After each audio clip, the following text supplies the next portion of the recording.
If you feel like you should be doing more exercise, but you absolutely dread the thought of working out, this video is for you. Welcome back to our intuitive eating series where I am going through all 10 principles of the framework known as intuitive eating. I have already covered the first 8 principles, which you can watch if you go downstairs in the description below. And today we are covering principle 9, which is all about something called joyful movement. Contrary to what diet culture says, exercise is not just a way to burn calories and lose weight. Exercise has so many benefits that go beyond just changing the shape of your body or shrinking it to a smaller size. And when you shift your focus of exercise to how it makes you feel, movement is going to seem a lot less like a chore and more like something that you actually want to be doing. Movement, feel the difference, is the 9th principle of intuitive eating. And in this video, I am going to walk you through my 10 tips to help you figure out how to find your form of joyful movement. Let's get right into it. My first tip is to evaluate your current relationship with exercise. What are your thoughts on working out? Many ex-dieters loathe exercise because in the past it has gone hand in hand with restrictive dieting. And you might not think that dieting would impact your relationship with exercise, but there's a few ways in that it totally could. If the diet had an unrealistic exercise requirement, think like 75 hard, for example. If you didn't succeed on the diet and therefore you feel like it doesn't work, especially if that diet had an exercise regimen. If dieting led to you having a view of exercise as only a way of burning calories or losing weight. If you were doing a crash diet and therefore you were doing a large amount of exercise in a short period of time and you burned yourself out. And of course, if that diet was low in calories, low in carbs, it probably made exercise a pretty miserable experience. And that leads me into tip number 2 of how to find your version of joyful movement. And that is to remember that carbs are your friend. When you don't eat enough carbs or calories overall, exercise is not fun. And if exercise is not fun, of course you don't want to do it. And it's not a matter of willpower at this point. You just don't have enough fuel in your tank. You wouldn't expect your car to drive cross country if it didn't have the gas that it needed. Carbohydrates are your body's preferred source of fuel during exercise. And if you don't give your body enough carbohydrates, it will start to break down muscle for fuel instead. This will make it very difficult to build muscle and strength, which will feel very defeating if you've been working out for a long time and not seeing any progress in those areas. So as you probably could have guessed, if you've watched any of my other videos, eating enough is going to be a huge part of finding joyful movement. Tip number 3 to find joyful movement is to remove weight loss from the focus. If your main goal with exercise is to lose weight, it's not going to be motivating for very long. When the payoff doesn't happen quick enough, you might decide to just throw in the towel. And on the flip side, using weight loss as the focus can lead to exercise abuse if you feel like you are never small enough or thin enough, no matter how much you exercise. The truth is, exercise has so many benefits beyond losing weight. Some examples include preventing and increasing muscle mass, which is great for our metabolic health, as well as our quality of life, especially as we age. Exercise can improve our satiety cues and help to regulate our appetite. Those who have a joyful movement routine are at decreased risk of developing various chronic diseases. And it can also lead to increases in bone, heart, muscle, and lung strength. So rather than just focusing on the number on the scale, my next tip is to think about how movement makes you feel. When you're doing a workout or even when you're resting, ask yourself how you're feeling. Are you sleeping better? Are you managing stress better? Do you feel more alert and energized now that you're working out? I know that I see all of these differences when I am following a more regular routine. Ditch the numbers game. Don't worry about how many calories you're burning during your workout. Don't worry if you close the rings on your Apple Watch. When we're only focused on this external information, it really takes away from us tuning into our interoceptive awareness. We can't really tune into how we're actually feeling. My 5th tip to help you find your version of joyful movement is to remember that all movement counts. Seriously, it all does. Even though fitness culture will tell us no pain, no gain, this is very far from the truth. All movement is going to provide your body with benefits, even if you don't sweat during it and if you're not sore afterwards. Your workouts still count if they are under an hour and you don't participate in them 5 days a week. My most routine versions of joyful movement are going on walks with Finn,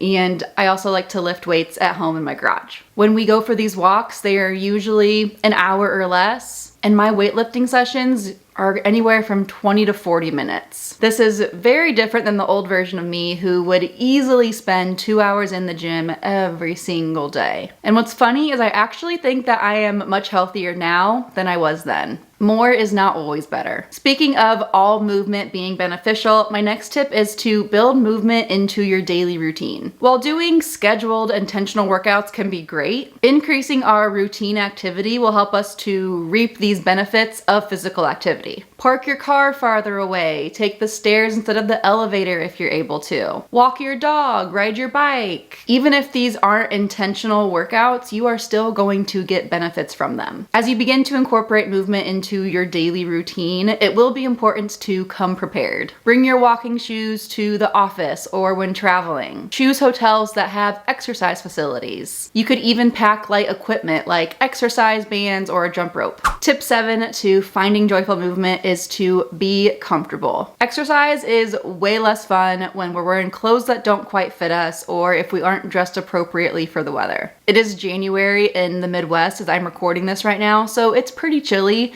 and if I go try and take Finn for a walk in shorts and a t-shirt, it's gonna last a good 2 seconds. Same thing goes for my garage workouts. I am not looking cute. I am wearing baggy sweatpants, a t-shirt, and a hoodie over it, usually with the hood over my head, so I can stay nice and warm in the garage. If you are working out in front of others, like say you're going to a gym and you feel uncomfortable showing a lot of skin, wear a baggy t-shirt and some leggings. Although the fashion and athletic wear have a long way to go when it comes to size inclusivity, more and more exercise brands are expanding into larger size options. If you enjoy dressing cute for your workouts, it might be fun to invest in pieces that you enjoy and make you feel good. And of course, comfortable shoes are also key. High quality sneakers tend to be a high quality investment not only for comfort but also for injury prevention. Tip 8 for finding joyful movement is to, of course, make it fun. The more you actually have fun with your form of joyful movement, the more you will want to participate in it consistently and over the long term. This can look like absolutely anything, but here are a few examples. Take an exercise class at a local gym or a YMCA. This could also be a great place to make new friends. You could join a team sport, and it is absolutely fine if you're not good at that sport. If you are very introverted like me, you might enjoy working out at home. And what I love about this is I can turn on my favorite TV show or a podcast or an audiobook. Shameless plug, I've got a great podcast you can listen to if you are looking for something new. And if you live in a walkable area, you can also enjoy these different things while going on your walks. Also, if you're like me, you may also find that doing the same thing over and over again tends to get pretty boring. So try to find ways to diversify your movement. Remember, it does not have to look like just going to the gym. If you like going to the gym, that's great, but all movement counts and you could do all different types of things. Like I've said, for me, I enjoy going for walks, I enjoy lifting weights, I also enjoy going for hikes. Some days when energy is low, I like to do stretching workouts. I also love playing sports, and Ross and I will go play tennis in the summer.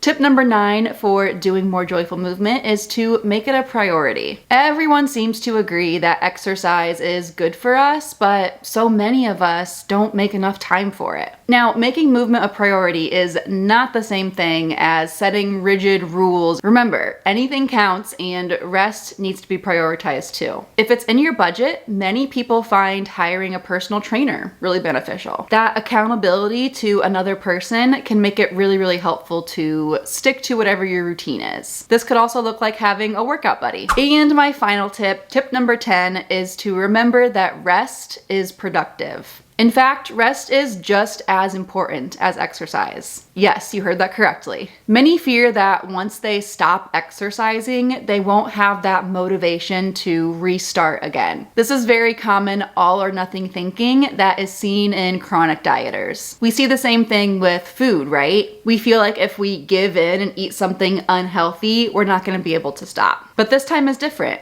You aren't dieting. You are exercising for reasons beyond just changing your body's shape and size. In fact, sometimes the healthy choice will be choosing not to exercise. Some examples of when you should choose rest over pursuing a workout would include if you didn't get enough sleep the night before, if you have a cold coming on, if you've had a very exhausting day and you just feel worn out, or if you're very low on time and trying to squeeze in a workout will just cause more stress. I know this is so cliche, but the bottom line is to listen to your body. As you begin to improve your relationship with exercise, you'll likely find that you crave the feeling it gives you. The same thing tends to happen as we improve our relationship with food. You actually start to notice that your body wants to eat fruits and vegetables. You will learn to appreciate your rest days while simultaneously look forward to your next workout. Friends, that is all for Principle 9, Movement, Feel the Difference. We have one more principle in this series. I can't believe it. Make sure you head downstairs and like this video if you enjoyed it. And while you're there, be sure to subscribe